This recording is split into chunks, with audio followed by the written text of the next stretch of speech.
सो once again good morning everyone. Business studies में हमें पढ़ना है। आज हम डिस्कस करेंगे multiple choice question of chapter 1 nature and significance of management. आपसे आपको स्क्रीन पे ऑप्शंस दिखेंगे, आपको जवाब देना है। उसके बाद सही ऑप्शन फिर मैं बताऊंगा। सही ऑप्शन जो होगा उसमें आपका क्या होगा, आपकी कलर उसमें चेंज हो जाएगा। ठीक है, ऑप्शन जो होगा उसका कलर चेंज हो जाएगा।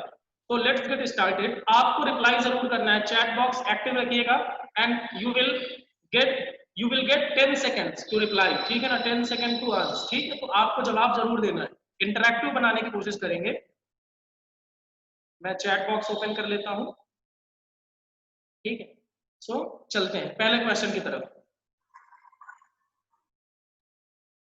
पहला question, which is not a separate function of management out of the following। इनमें से कौन सा मैनेजमेंट का सेपरेट फंक्शन नहीं है? Cooperating, planning, option C staffing, directing. Okay,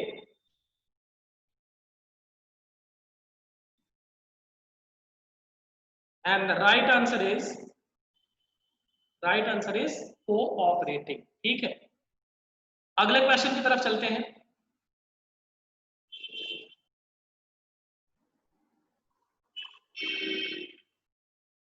The functions performed by top level management are the most important because they take care of A, overall organization, B, specific problems, C, routine problems, and D, extraordinary problems। क्या होगा इसका जवाब?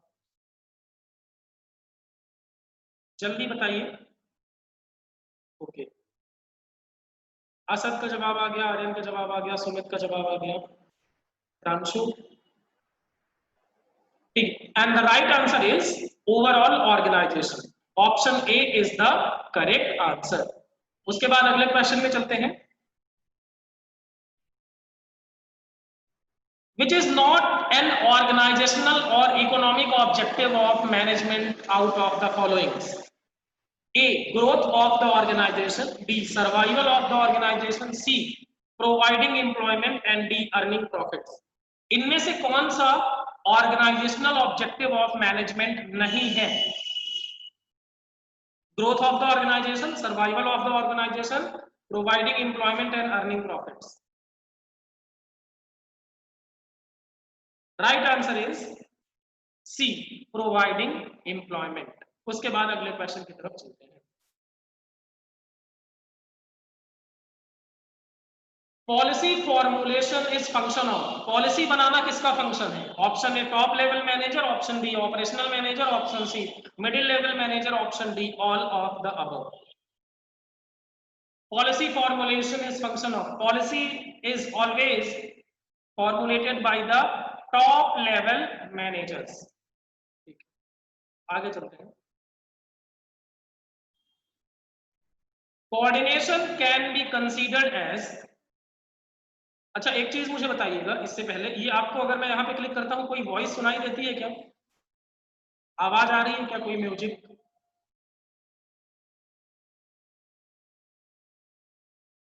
Music आ रहा है कोई? नहीं आ रहा। यहाँ पे क्लिक करने पे भी नहीं आ रहा।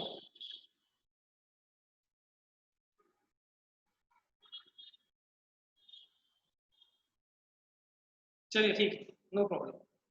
तो coordination can be considered as separate function of management, object of management, objective of management, essence of management, none of the above. Sumit, B कैसे होगा? कोऑर्डिनेशन बी कैसे होगा? ऑब्जेक्टिव ऑफ मैनेजमेंट नहीं है कोऑर्डिनेशन। आरएन बी नहीं होगा। C is the right answer. Yes, coordination is essence of management. पढ़ा तो था लास्ट लेक्चर में। Coordination is always considered as essence of management. Okay, अगले पॉइंट पे चलिए। A good manager integrates all the activities of different department through dash dash dash process। Option A planning, option B staffing, option C coordination, option D supervision. बताया जल्दी से।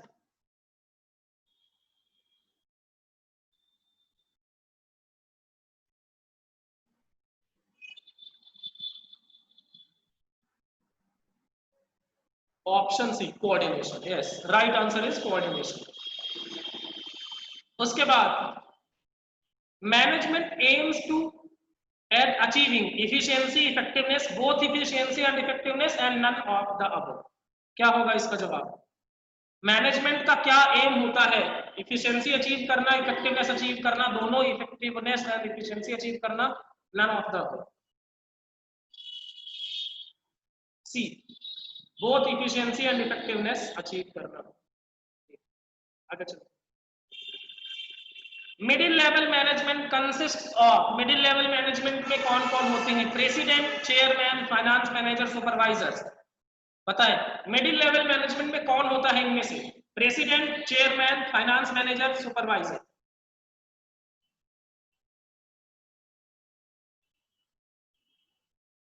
अच्छा ठीक है, Y finance manager? सी आप लोग कह रहे हैं वाई, सी क्यों होगा? Why C is the correct answer.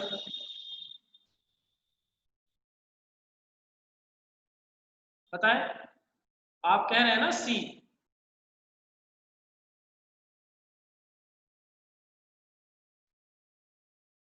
Because C is the correct answer, because क्या होता है, फाइनेंस मैनेजर जो होता है ये फाइनेंस डिपार्टमेंट का हेड होता है, एंड मिडिल लेवल मैनेजमेंट में डिपार्टमेंटल हेड आते हैं। ठीक है, ठीक है, okay. He is the head of finance department. ठीक, आगे चलो।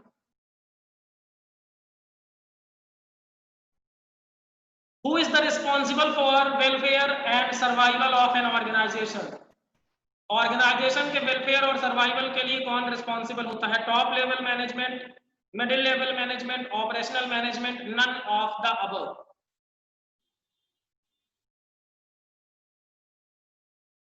And the right answer is top level management. They are basically responsible for the survival and growth of the organization. आगे चलते हैं।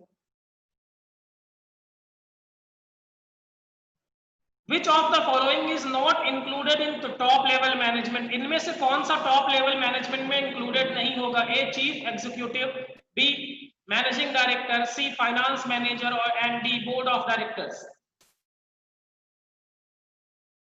निम्न में से कौन सा, मतलब इनमें से कौन सा टॉप लेवल मैनेजमेंट में इंक्लूड नहीं होगा? Chief executive, managing director, finance manager, board of director. जल्दी बताएं। C is the right answer. Finance manager is part of middle level management, hence it will not be included in the top level management. Management is a pure science, B not a science, C an inexact science, D none of the above। क्या होगा इसका जवाब? Management है pure science, science ही नहीं है, इनएग्जैक्ट science है, या फिर कोई नहीं। ठीक है, एक ही आंसर आया है अभी। Yes, management is an inexact science, it is not pure science, it is not like physics और केमिस्ट्री जिसमें एक रूल है हर बार वही होगा। मैनेजमेंट में कोई हर बार आउटकम अलग अलग आ सकता है, रिजल्ट हर बार अलग अलग आ सकता है, that is why management is inexact science.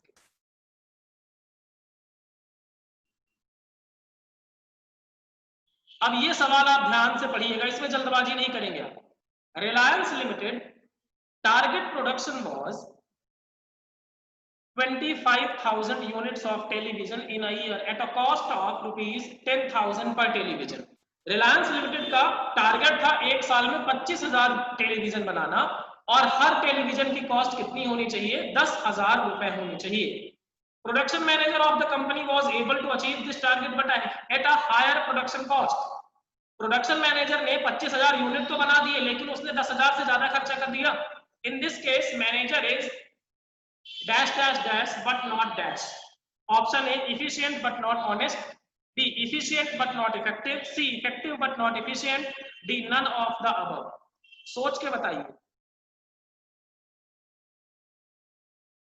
I will ask reason for the same as well। ठीक है ना, आप जो जवाब कहेंगे उसका आपको रीजन भी बताना पड़ेगा। आप क्यों कह रहे हैं C? Why? आप सी क्यों कह रहे हैं? जल्दी से इसका भी जवाब दें। आप सी कह रहे हैं, लेकिन क्यों कह रहे हैं?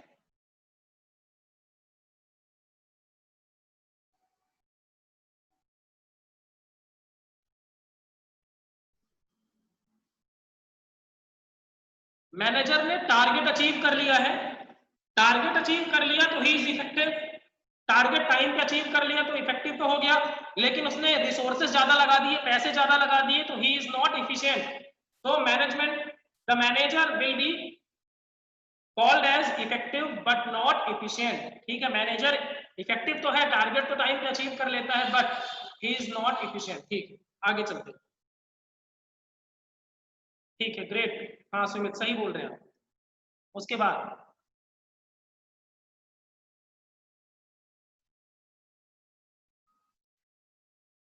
Tata Limited target production was 5,000 units in a year at a cost of rupees 1,000 per unit.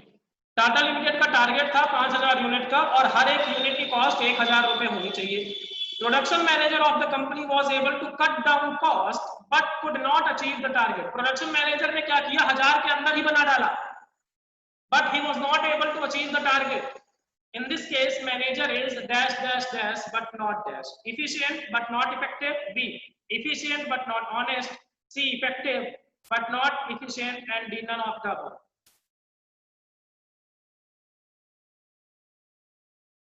And the right answer is efficient but not effective. Why efficient but not effective? Because management target को achieve नहीं कर पाया, तो target को achieve नहीं किया तो ineffective हो गया, और इफिशियंट इसलिए क्योंकि उसने कॉस्ट कम कर दी है, तो he is efficient but not effective. हमें दोनों चाहिए, इफिशियंसी भी चाहिए एंड इफेक्टिवनेस भी चाहिए। ठीक है, okay, let's move to the next question. Management is a intangible force, B group activity, C both A and B, D none of the above. बताएं जी। मैनेजमेंट इंटेंजिबल फोर्स है, group activity है, दोनों है, कोई भी नहीं। जल्दी से रिप्लाई करें बाकी लोग भी। Okay, and the right answer is C, both. Management is intangible force as well as group activity. Next question, which is not an objective of management out of the following. इनमें से कौन सा management का objective नहीं है? Social objective, organisational objective, political objective और personal objective. C is the right answer. Political objective is not objective of management. Chief marketing officer and managing director is part of, बताएं जी। Top level management, middle level management, operational management, all of the above.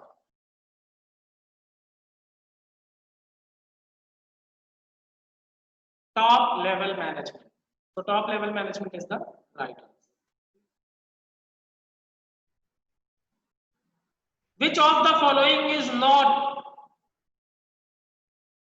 The function of top level management? Top level management का कौन सा function नहीं है? A assemble resources, B formulation of overall organisational goal, C monitor the effort of workforce, and D analyse the business environment. बताएं जवाब।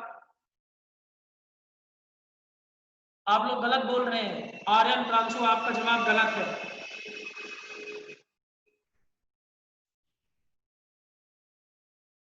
सोच के बताएं, कौन सा टॉप लेवल मैनेजमेंट का फंक्शन नहीं है?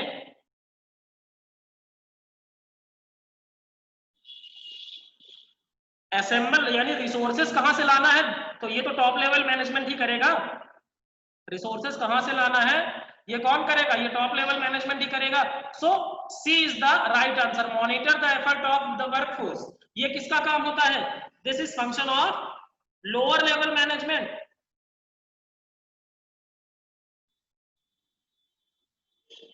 D is not analyse the business environment. Business environment में क्या चल रहा है, हमें क्या करना चाहिए, this is done by top level management. C is the right answer. Aryan, I hope समझ में आया होगा। आगे चलते हैं।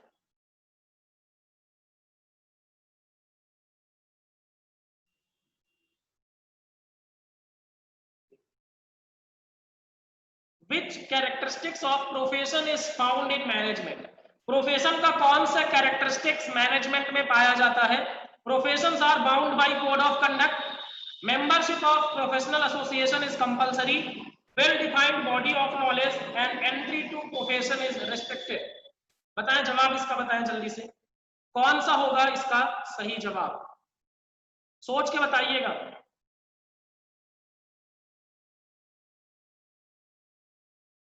जल्दी से बताएं कौन सा कैरेक्टरिस्टिक्स ऐसा है प्रोफेशन का जो मैनेजमेंट में भी होता है? Professions are bound by code of conduct, membership of professional association is compulsory, well defined body of knowledge and entry to profession is restricted। Aryan और प्रांशु आपका भी जवाब आना चाहिए।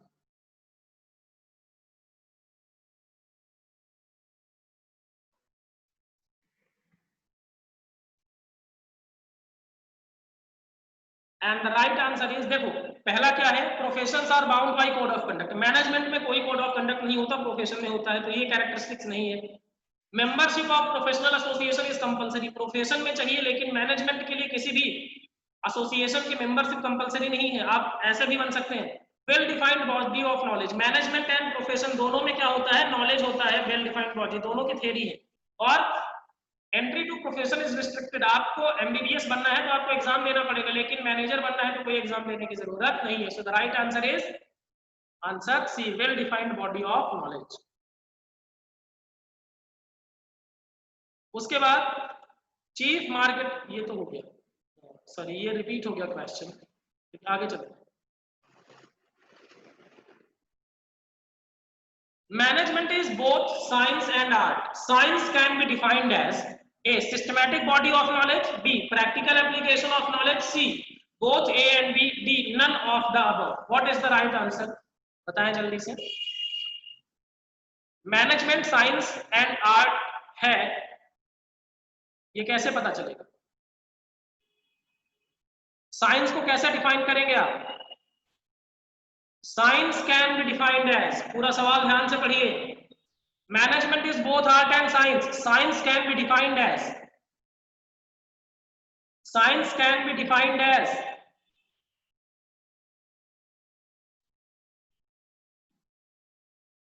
science is can be defined as systematic body of knowledge, science can be defined as systematic body of knowledge। सवाल देखिए ना, management is both science and art, लेकिन science can be defined as पूछा है, तो science can be defined as systematic body of knowledge. Practical application of knowledge तो ये कहलाएगा आपका आर्ट, ठीक है।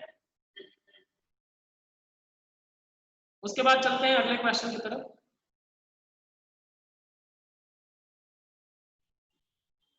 Organisational objective is not concerned with survival, profit, supply of quality goods, growth. बताएं ऑर्गेनाइजेशनल ऑब्जेक्टिव किससे संबंधित नहीं होता? Survival, profit, supply of quality goods, growth. Quick, organisational objective is not concerned with supply of quality goods. तीन तरह के, sorry ये गलत यहां पर आ गया है, ये सर्वाइवल नहीं होगा, ये होगा सप्लाई ऑफ क्वालिटी गुड्स, ठीक है ना।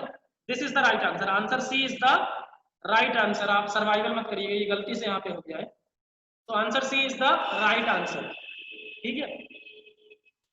तो ये हमारे एमसीक्यू टाइप के क्वेश्चंस थे।